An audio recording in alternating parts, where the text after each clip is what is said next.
आप दिखाकर जो दिल्ली की सत्ता में बैठी और दिल्ली की म्युनिसिपल कॉरपोरेशन में पिछले 10 वर्षों से भाजपा जो सत्ता में बैठी हुई है,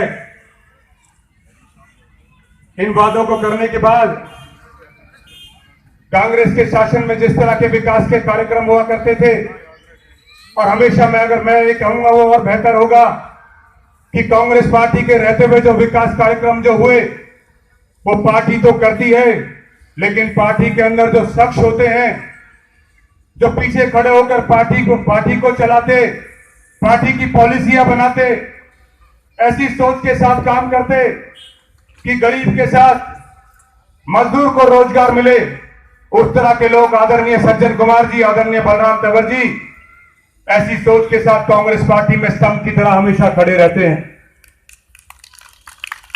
अभी बहुत लंबे समय से चर्चा हो रही है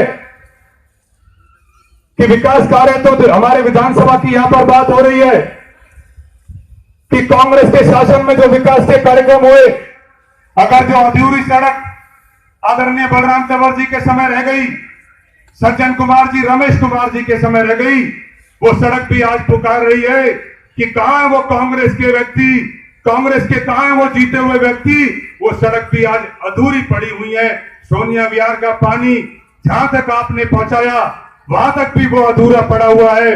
200 फुटो 400 फुटो कहीं भी वो सरकार आने के बाद कहीं भी वो काम नहीं कर पाई है। लोग पीछे से बात कर रहे, अगर बीजेपी का आदमी जो बीजेपी का झंडा लेकर भी घूमता, आम आदमी का व्यक्ति जो टोपी लगाकर घूमता, अगर किसी चौक पे खड़ा होकर वो बात करते हुए आप सुन लोगे, वो भी हमें कहते हुए मिलते हैं कि काम तो कांग्रेस के समय में होते थे, सज्जन कुमार के समय में होते थे, बलराम तंवर जी के समय में होते थे। पार्टी में शायद बीजेपी में हम हैं, लेकिन काम तो ये पार्टी भी नहीं कर रही है। 2 साल के अंदर ही उन लोगों का मन उस पार्टी से उठ गया है। मैं एक बात और कहना चाह रहा हूं, मुझे आदेश में बहुत संक्षिप्त में 2 मिनट में अपनी बात को खत्म कर रहा हूं। हमारे बहुत सारे साथी कोई रेहड़ी लगाते होंगे, कोई मजदूरी करते होंगे, कोई सब्जी का काम करते होंगे, कोई छोटे परचून की काम करते होंगे। भारतीय जनता पार्टी के लोग झूठे इस तरह के पैम्पलेट, झूठा प्रचार चला रहे कि जो ये नोटबंदी हुई कि इससे उन लोगों को फायदा होने वाला है। हम लोगों की सबकी जिम्मेदारी है, वो लोग शिक्षित नहीं है, उन लोगों को ज्यादा जानकारी नहीं है।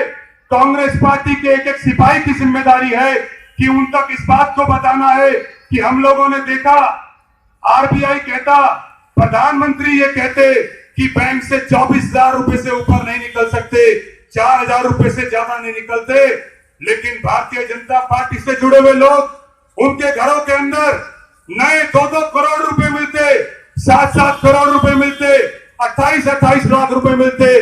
जो भारतीय जनता पार्टी से जुड़े हुए इनके लोग, उनके घरों के अंदर नए, हम लोगों को अनुमति नहीं, 4,000 रुपए से ऊपर बैंक से नहीं ला सकते, 24,000 रुपए ऊपर बैंक से नहीं ला सकते। अरे जो लोग रईस थे वो तो आपने और भी रईस कर दिया, और गरीब आपने और भी गरीब कर दिया। लोगों को गुमराह ये कर रहे हैं। तो हमारी कांग्रेस पार्टी के एक एक सिपाही की जिम्मेदारी है कि आने वाला वक्त और भी खराब होगा। जिस तरह की व्यवस्था चरमराई है, किसी की जेब में कांग्रेस के समय में अगर जेब में 1,000 रुपए का नोट उसके पास होता था अपनी मेहनत मजदूरी से, आज 100 रुपए का नोट उसके पास नहीं है। जिसके पास 20,000 रुपए महीने में होते थे, वो महीने में 2-2 हजार रुपए ढूंढ रहा है, उसकी जेब में 2,000 रुपए नहीं है। ये कांग्रेस पार्टी के प्रोग्राम होते थे, इनकी पॉलिसी होती थी, इस तरह की सोच थी कि रोजगार, हर घर में चूल्हा जले, हर घर में रोजगार रहे, फीस टाइम से जमा हो, सोसाइटी टाइम से जमा हो, घर में हमारे जो और काम हो वो समय से हो। इस तरह की पॉलिसी के साथ कांग्रेस पार्टी काम करती थी। और आने वाले समय में और भी बुरा वक्त होगा। हम सब लोगों की जिम्मेदारी है कि पूरी ताकत के साथ कांग्रेस के जो प्रोग्राम रहे और जो विकास के कार्य इन पार्टी का आने के बाद जो रुके हैं, उसके खिलाफ पूरे दम के साथ हम सबों को लड़ाई लड़नी है और संदेश देना है। इस कॉर्पोरेशन चुनाव में छतरपुर विधानसभा से चारों की चारों सीटों को कांग्रेस पार्टी की, बलराम तंवर जी की, सज्जन कुमार जी की झोली में डालकर कि जो गलतियां हमारे क्षेत्र में हुई उसको हम दोहराने वाले नहीं हैं। मैं इस बात के साथ अपनी बात को खत्म करता हूं कि माना कि तेरे मेरे अरमानों की कोई कीमत ही नहीं, कि माना कि तेरे मेरे अरमानों की कोई कीमत ही नहीं, मिट्टी का है मोल यहाँ पर इंसानों की कोई कीमत ही नहीं, मिट्टी का है मोल यहाँ पर इंसानों की कोई कीमत ही नहीं। जिस दिन इन खोटे सिक्कों से इंसान की कीमत न तोली जाएगी, वो सुबह एक दिन तो जरूर आएगी, एक दिन तो जरूर आएगी। बहुत बहुत धन्यवाद। जय हिंद, जय कांग्रेस।